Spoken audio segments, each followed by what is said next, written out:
I'm Ruby Hartman, 30 years old. Every October, the Kingsley family holds its traditional gathering at the old three-story stone mansion on a hill outside Denver, a place my great-grandfather built back in 1936. And I, the one always mentioned with pity or sarcasm, still show up on time, still wear my old blazer, and still sit alone at the end of the 16-seat dining table. Since I was 14, after a car accident took both my parents, I'd been the appendix of this family. They never said it outright, but their eyes never hid it. Ruby? The poor girl living off other people's kindness. Aunt Lorraine once said in the kitchen, thinking I didn't hear. I stood behind the door, broom in hand, face ice cold. The Kingsleys have been wealthy for generations. They own a chain of luxury hotels scattered across the western U.S., from Arizona to Montana. My grandfather, Walter, built it all by buying roadside motels and turning them into destinations for the rising middle class. After his passing, my grandmother Grace, my father's mother, took over the company with a terrifying coldness. That woman never smiled unless it was about assets. My father, the youngest of four, was the only one who stepped out of the Kingsley Group's shadow. He married my mother, a public library clerk, and moved to a small town called Loveland. They weren't rich, but we were happy. Until that fateful summer. After the funeral, I was sent to live with Grandma Grace at the Kingsley mansion. I still remember that first morning, eating breakfast in the same outfit I'd worn to the funeral, when my cousin Brittany called me a pathetic little souvenir, while flaunting her new $6,000 diamond bracelet, gifted for getting an A in modern dance. I didn't cry. Grandma said I wasn't allowed to cry. Kingsleys aren't weak, she said.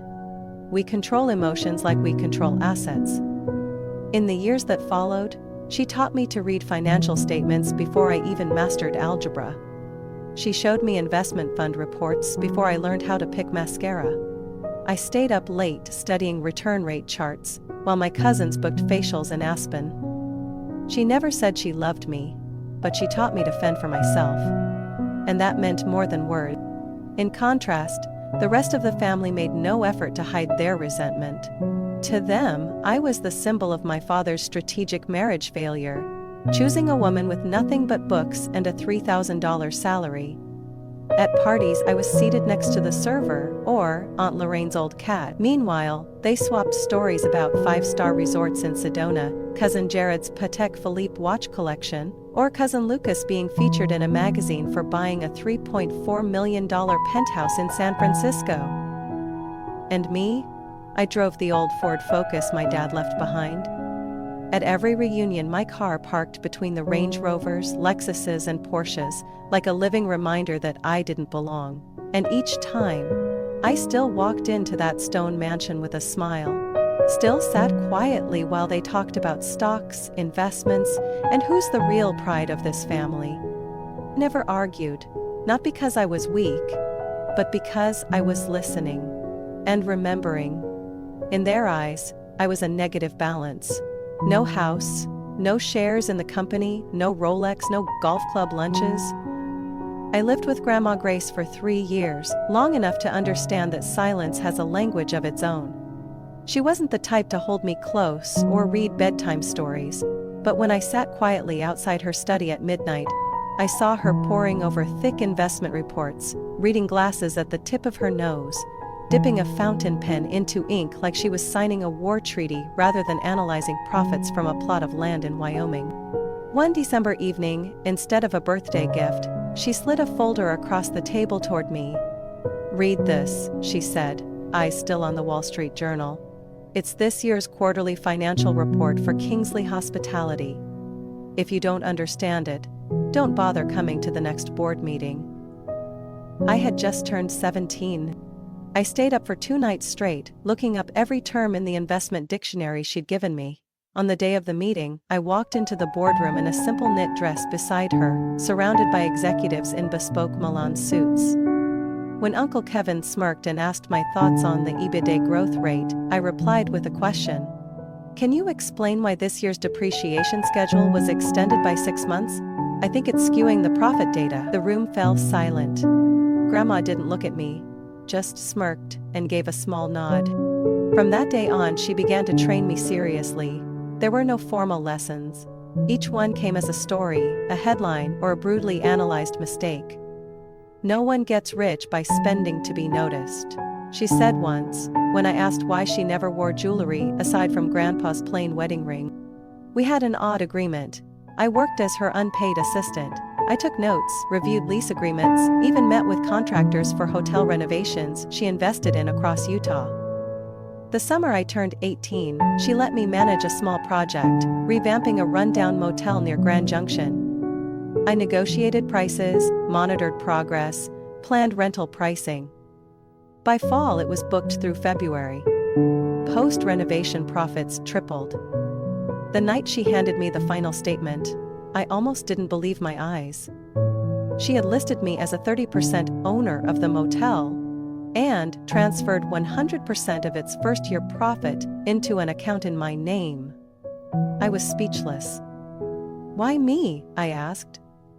She simply said, "Because you never asked me what you'd get out of it." At 21, Grandma passed away in her sleep. No illness, no drama, just a winter night she didn't wake up from. The funeral was quiet. People called her a real estate legend, but no one truly understood what made her different. They remembered her numbers and smart investments, but not how she read people through the way they spent. After the funeral, each grandchild received a sealed envelope. Brittany got $80,000 to launch her cosmetics brand. Jared received $150,000 for his gym expansion project. And me? Just a handwritten note. "Ruby, don't spend this to impress. Use it to quietly gain control." Inside was a check for $75,000, less than what the others got. But I understood. She wasn't leaving me a large sum. She was leaving me a message. Real power isn't about how much you have, but what you do when others think you have nothing. I dropped out of my MBA program and used the money to buy a dilapidated 2-story house in a neighborhood no one wanted 10 years ago, East Lake, north of Denver. I lived on the first floor, rented out the second. 6 months later, the area got a revitalization project. 3 years after that, I sold that first house for 4 times what I paid. Somehow, I knew she was still watching, and I was certain of one thing. She'd never want me to waste energy demanding fairness with words. She wanted me to do it through shares, contracts, and signatures. At exactly the right time. I left Denver at 23 with an old suitcase, the same laptop I'd used all through college, and an Excel spreadsheet titled 10-Year Plan, packed with formulas. I rented a studio apartment in Spokane, Washington, where home prices were still low and big investors hadn't begun circling yet. While my cousins flaunted Maldives vacations on Instagram, I was combing through foreclosure lists and calling every local bank to track down pre-repossessed assets. I didn't drive a new car. I fixed up my Ford Focus with money I could have used for a new phone. I didn't eat out. I cooked 3 meals a day and learned to fix plumbing through YouTube videos. I didn't post work hard, play hard selfies at co-working spaces or spas. My only profile image was the logo of my shell company, Heartwood Property Group, registered to keep my identity off public property records. The first property I bought was a 3-bedroom house repossessed by the bank. The backyard was waist-high in weeds, the wiring chewed by rats, and the living room reeked of mildew. But the location, right between 2 roads the city had approved for future expansion. I applied for a special renovation loan designed for low-income individuals. Thanks to my carefully maintained modest income records, 10 months later, I sold the house for nearly double. I didn't spend the money on designer bags. I bought a row of 4 units in Spokane Valley, once worker housing for a nearby plant. I lived in one, rented the other 3, and reinvested the profits. Each property was held under a different LLC, all flowing through a holding company registered in Delaware, where privacy laws are notoriously airtight. I began tracking small markets on the rise, but not yet saturated. Missoula in Montana, Salem in Oregon, and especially Fort Collins in Colorado. I devoured market reports, learned to read early signals before the crowd caught on. A new light rail line gets funding? I bought near it. A Whole Foods opened? I checked surrounding land prices. A school district got approved for expansion. I bought apartments near the future campus. By year 3, I owned 9 properties. In the 4th year, I bought my first commercial building, an old laundromat I turned into co-working space. I planned it all myself, hired a mid-tier design team, and squeezed every dollar to stay on budget. By year 6, I owned 14 properties, with a combined appraised value of about $30 million. Then came the strangest opportunity. I received an email from a property management firm representing the owner of a building called Maple Ridge in Aurora, south of Denver. It had 28 units, outdated amenities but a perfect location, near a hospital, a high school, and a shopping center. The owner wanted a quick sale before moving out of state. But what caught my eye was the tenant list. 3 names froze me: Jarrett Kingsley, Brittany Ellis, and young Lucas. The same people who once mocked me across Grandma's dining table. Now, they were tenants in a building about to be sold, quietly. I told no one. I didn't react emotionally. Instead, I bought the building through a brand new parent company called Augustine Partners. None of them suspected a thing. I even kept the same management firm to maintain appearances. I made only one change: the tenant approval process. Tighter credit checks, stricter screening, and a new policy memo announcing renovations to the lobby.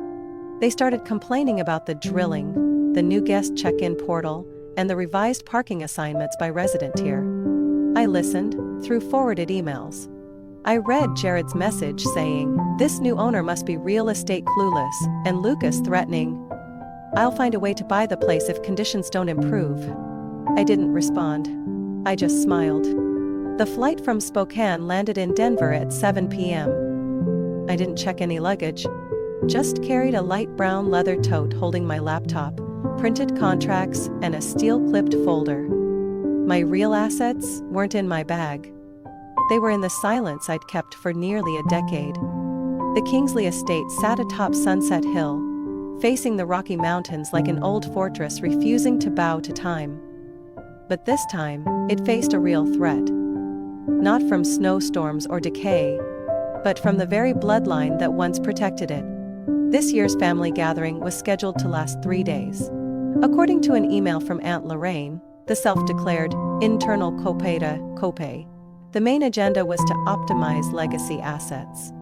Translation: they wanted to sell Grandma's estate for a development project. I arrived early on Friday morning. Martha, the housekeeper who had been there since before I was born, was the only one who welcomed me with a sincere smile. "Miss Ruby," she whispered as she opened the door. If Miss Grace were still alive, she'd never let them lay a hand on this house. I said nothing, just held her hand tightly. I still remembered the last time Grandma sat in the living room, her hand on the oak banister, gazing out at the lavender garden. "This house is not for sale.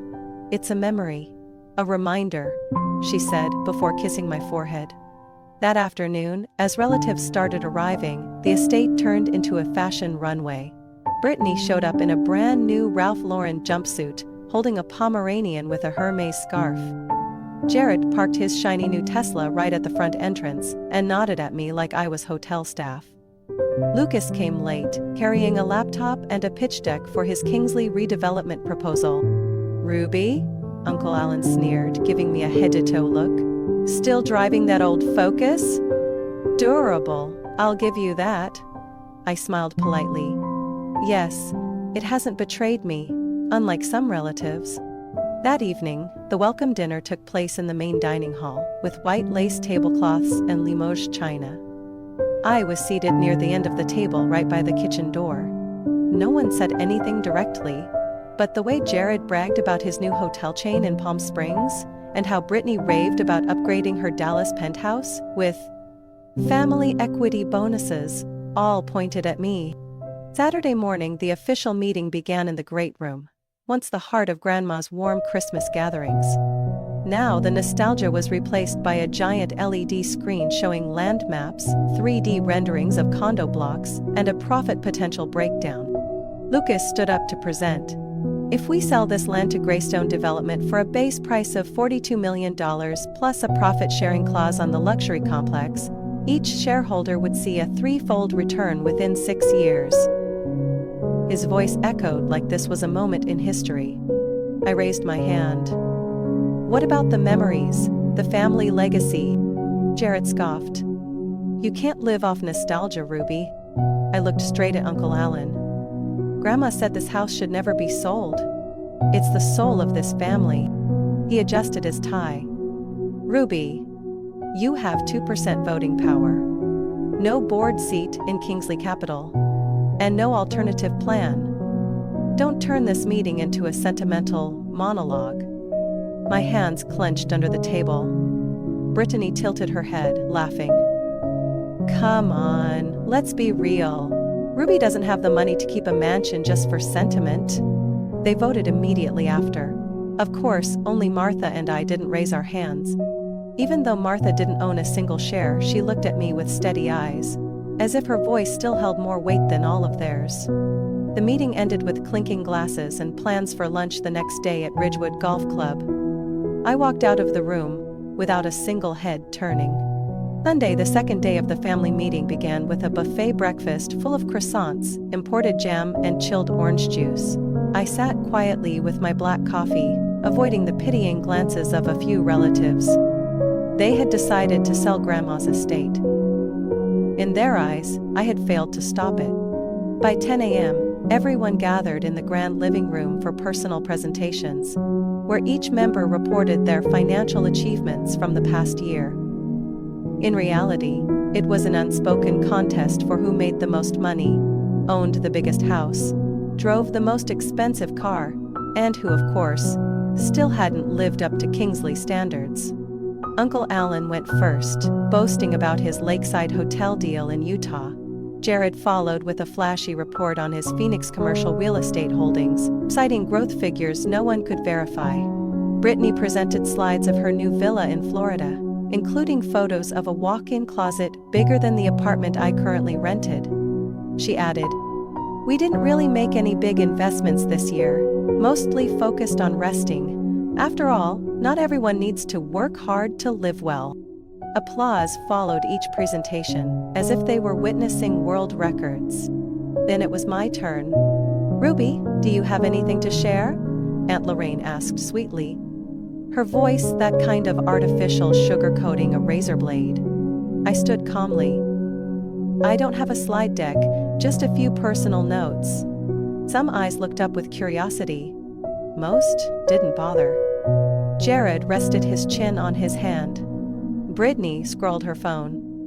Lucas leaned into his yawning girlfriend.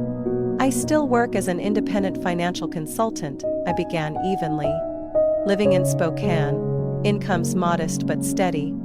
Still driving the same old car, still renting. You should let someone help manage your affairs," Uncle Alan cut in. "The family could establish a support fund for those who haven't reached certain milestones. Nothing to be ashamed of." Before I could reply, Brittany chimed in. "Ruby, if you need a place after the estate is sold, I have a condo sitting empty in Tampa. I could rent it to you at a discount." Laughter slipped out from Jared and Lucas, no effort to hide it now. I looked at them. No anger, no hurt, just razor-sharp clarity. "I appreciate everyone's generosity," I said, hand resting on the arm of the chair. "Actually, I called my attorney this morning. I have a few updates." The room went silent for a beat. "Attorney?" Lucas raised an eyebrow. "His name is Thomas Kendrick," I said, "based here in Denver. Specializes in asset management, property law, and trust funds." Jared chuckled. "Ruby, why would you hire an attorney? You don't own anything." I smiled faintly. "Then tomorrow should be very interesting when I present my personal financial report. And incidentally, I'll also be sending some documents to Greystone Development, so they are aware that selling the Kingsley estate is no longer a decision that can be made without input from a new shareholder. Shareholder? Uncle Alan snapped. I stood up and adjusted my blazer collar. Over the past 4 years, I've quietly acquired 18% of Kingsley Capital through 3 separate investment funds. And as of 2 days ago, I secured another 4% from a retiring shareholder. Uncle Alan's face turned pale. Lucas frowned. Brittany froze in place. I now hold 22% of the voting shares, which is enough to block any decisions involving the family's core assets, including this estate. I nodded slightly. Just wanted to give everyone a heads up, because tomorrow I'll be disclosing my full asset portfolio, including 1 apartment building where 3 of our family members currently rent. I walked out. Behind me, not a single word was spoken. No applause, no laughter. Just the sound of my footsteps echoing firmly across the old marble floors of the Kingsley estate. An answer that didn't need to be whispered. Monday, 8:30 a.m. The Denver sky was a cold steel blue, and thin sunlight streamed through the tall windows of the Kingsley estate, casting long lines across the oak floor where the official meeting was about to begin. I walked into the main conference room, still wearing the charcoal gray suit. No watch on my wrist, no earrings, just 1 strand of white pearls that once belonged to Grandma Grace. Uncle Alan sat at the head of the table, surrounded by Jared, Brittany, Lucas, and several major family shareholders. Aunt Lorraine whispered something in his ear, stealing a glance at me. Jared looked at me like I was a lost barista. "Well, looks like we're all here," Uncle Alan announced. "We'll be signing the official agreement to sell the Kingsley estate to Greystone at 10 o'clock. Ruby, if you still wish to object, you may speak, though I hope this time it's brief and realistic." I gave a slight nod. "I won't take long." I placed a black folder on the table, opened it, and slid it to the center. Before anyone signs anything, I'd like to provide an update. Because the shareholder structure of Kingsley Capital that everyone's using is no longer accurate. I nodded toward the man in a gray suit standing by the door. "My attorney, Thomas Kendrick." He moved quickly, placing documents in front of each person. No one said a word. Not until Jared turned a page showing asset valuations. "Is this a joke?" he snapped, voice louder than usual. "No," I replied. "That's my current asset portfolio. It includes 16 residential properties, 4 commercial buildings, and major shares in 3 active real estate firms in Spokane, Fort Collins, and Missoula. Total valuation, as of now, is over $78 million. I paused. "Including Maple Ridge, the building where Jared, Lucas, and Brittany currently rent." The room fell dead silent. Lucas set his water glass down too hard, spilling it across the tablecloth. "No way," he muttered. "You own Maple Ridge?" I turned to Jared. "Remember that email complaint you sent about the guest check-in system being too strict? I'm the one who approved that policy." Brittany shot up. "This is insane. You've been spying on us?" I didn't answer. Instead, I pulled out another file labeled Grace Foundation Trust. "And this is the second update. Over the past 4 years, I've gradually acquired shares of Kingsley Capital from external partners through 3 holding companies. By last week, I held 18%. I paused again, locking eyes with Uncle Alan. "And last Friday, I officially transferred all my owned assets, including companies and real estate, into a new entity, the Grace Legacy Trust." That same trust finalized a deal to acquire an additional 17% of Kingsley Capital from the Arlington Investor Group. I walked to the projector at the head of the table, plugged in a USB. The screen lit up with a new ownership chart. Grace Legacy Trust. Alan Kingsley, 35%. Alan Kingsley, 32%. The rest split among minor shareholders. As of today, I'm the largest shareholder of Kingsley Capital. No one made a sound. Jared went pale. Lucas looked down, fists clenched. Brittany visibly trembled. Aunt Lorraine looked lost, like someone who'd woken up in a play she didn't understand. And Uncle Alan? He stared at me for a long time. That look no longer held contempt. It shifted to caution and helplessness. I don't need anyone's agreement, I continued, my voice unwavering. I just need enough power to stop what's wrong, and selling the estate our grandmother spent her life building? That's one of those things. I closed the laptop. The Greystone deal is blocked. All decisions about core family assets now require a new vote. And I do not consent. Attorney Kendrick gave a confirming nod. The heritage property sale is now invalid without agreement from the majority shareholder. No one spoke. Until Jessica, the only cousin who never attacked me, slowly began to clap. The sound of her applause cut through the suffocating room like glass. "Brilliant," she murmured, then turned to Jared. "Still want to brag about your portfolio?" I looked around. Every face that had mocked me on Saturday night was now staring at me like I was someone else, someone they hadn't seen coming. I never needed their validation, but now, they'd just handed it to me. And no apology could ever take it back. After the new shareholder structure was announced, the atmosphere at the Kingsley estate shifted so suddenly it felt staged. People who once ignored me became strangely polite. The same ones who used to mock my old focus suddenly remembered I was family. Even the grandchild with Grandma Grace's business sense. That afternoon, Uncle Alan invited me to a private dinner in the wine room, a space previously reserved for valuable negotiations. I politely declined. Aunt Lorraine texted me an invitation to a weekend at the Napa Villa to discuss the company's future, attaching a photo of her wine cellar and a message, "No one knows your potential better than I do, Ruby." I didn't respond. Late that evening, Brittany knocked on my door holding 2 glasses of wine. "I know we've never been close," she said, "but I've always admired you. I just didn't know how to show it." I stared at the wine for a moment before replying gently, "Thanks, but I'm working." I shut the door before she could say more. The next day, Jared waited for me by the back terrace, where Grandma used to plant lavender and place her iron bench facing the pond. "Ruby," he began, "I think we should put the past behind us. We're adults now. I've got some ideas for a riverfront hotel chain. If you're interested in expanding." I cut him off with a slight tilt of my head. "Jared, if I wanted to invest in greed wrapped in family branding, I would have done it at 23. He gave a stiff smile, offering no reply. I wasn't angry. I wasn't gloating. I just saw things clearly. Most of them had never truly seen me as family. They only saw my value once it turned into voting shares or asset figures.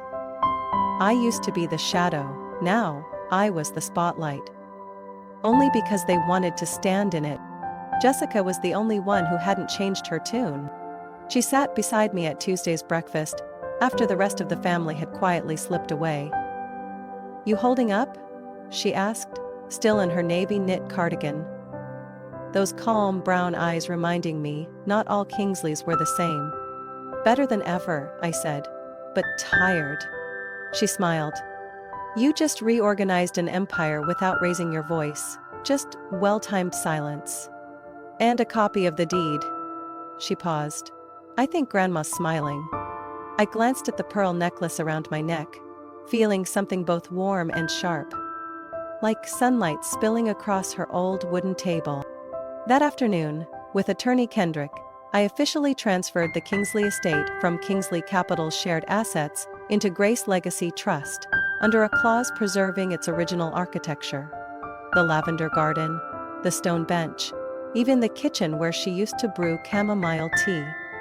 I wasn't keeping it to live in. I kept it as memory, and the heart of something none of them had dared to build. A scholarship program for young women in real estate, and a financial literacy foundation for women who'd faced bankruptcy. I named it the Hartman Initiative, after my mother's last name, the woman who taught me to read books before I could read numbers. The internal announcement was simple: no press, no cameras, just a small sign at the front gate. This home will live on, not to be sold, but to be passed on. Months later, Jared sent me another proposal.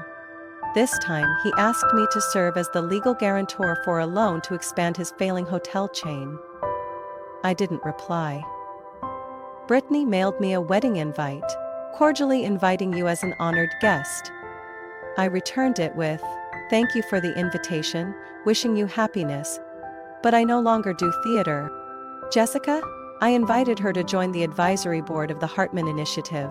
She was my first choice, and likely the only one from that family I ever wanted to trust. Because I finally understood, I didn't need to retaliate against anyone. I just needed to live in a way that preserved the values Grandma believed in. Not buried under cheap makeup labeled legacy. I didn't need to be the center, I just needed to be the foundation. Steady, self-owned, and unshakable. 3 months after that fateful meeting, the Kingsley estate wore a new look. Not of fresh paint, but of purpose. The iron gates, once reserved for cars worth 6 figures, now open to those rejected by banks for basic home loans. The sound of luxury leather shoes had been replaced by children's laughter in the backyard, once Grandma's lavender garden. I named it Grace House after the woman who taught me legacy isn't about assets, it's about staying true to your values. In just 2 quarters, Grace House hosted 4 personal finance training courses, 2 business incubators for single mothers starting small real estate ventures, and a statewide conference titled "Finance Isn't Just for the Wealthy." I led it all. Not as a CEO. Not on stage. Just as the one signing the checks, approving the budgets, and sitting quietly in a back room during every session. I still live in Spokane, I still drive my 10-year-old Ford Focus, my rented apartment is just over 600 square feet, with an electric stove and a tiny balcony that looks out at a laundromat. People often ask why I haven't moved, why I don't buy a nicer place, why I don't elevate my lifestyle. I just smile. I don't live to prove I'm worthy. When I was younger, I thought winning meant making those who once looked down on me regret it. But now I know. Winning means you no longer care what they think. And still live fully, on your terms. One July afternoon, I returned to Denver for a special anniversary, 50 years since Grandma Grace purchased the Kingsley estate. I hosted the event, but under the name of the Hartman Initiative. My tribute to my mother, the woman who taught me to love books more than spotlights. The guests weren't CEOs or politicians, they were women who had escaped debt thanks to the Grace House program. Women who once couldn't read a lease, now renting out their own first investment properties. When I stepped onto the stage, no flashes went off, no red carpet, no resume read aloud. I stood there, holding a mic, looking out at the garden where Grandma used to water the roses every morning. "Someone once told me I didn't belong here," I began. And they were right. I don't belong in a world of flaunted wealth, hollow power, and status built on someone else's money. But I do belong in the place where my grandmother read financial papers and reminded me, real wealth is having the power to choose what's right, even if no one's cheering you on. I paused. We're not here to celebrate a house. We're here to remind each other that legacy isn't what's left behind. It's what we choose to carry forward. After the speech, I returned to my seat. Jessica gently patted my shoulder, her gaze quiet but deep. "Grandma's probably sitting up there on the windowsill," she said, watching and smiling. I smiled too. Some family members still keep in touch. Jared sent an email saying he admires the new direction and is always open to collaboration if expansion capital is needed.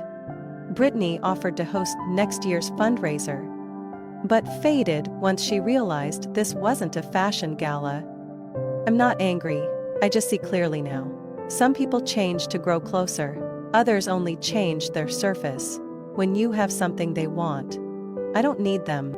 I have a well-performing portfolio, a genuine partner network across 3 states, a trust fund now run by women who once lived on less than $2,000 a month, now teaching others how to build passive income, and I have one framed photo hanging in the upstairs office of Grace House.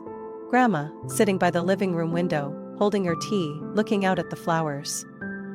That's how I remember her, not with titles or power, but with a silence so strong it made people listen even when they didn't want to. I'm no longer the girl placed at the far end of the conference table. And I don't need to sit at the head of it either. I just need to stand firm in my values, to hold what matters. And let those who once judged me by appearances wonder what they missed. I'm Ruby Hartman, and I don't need recognition, I just need the freedom to do what's right. Ruby's story is a powerful reminder that true success doesn't need to be flashy, and a person's worth isn't defined by recognition from family or society. In a world where people are often judged by fame and fortune, Ruby chose a quiet, steady path, not for revenge, but to protect what's right.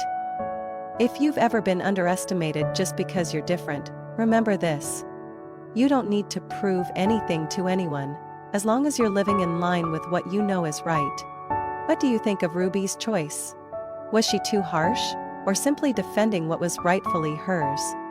Share your thoughts below, and don't forget to follow the channel for more meaningful stories about family and life.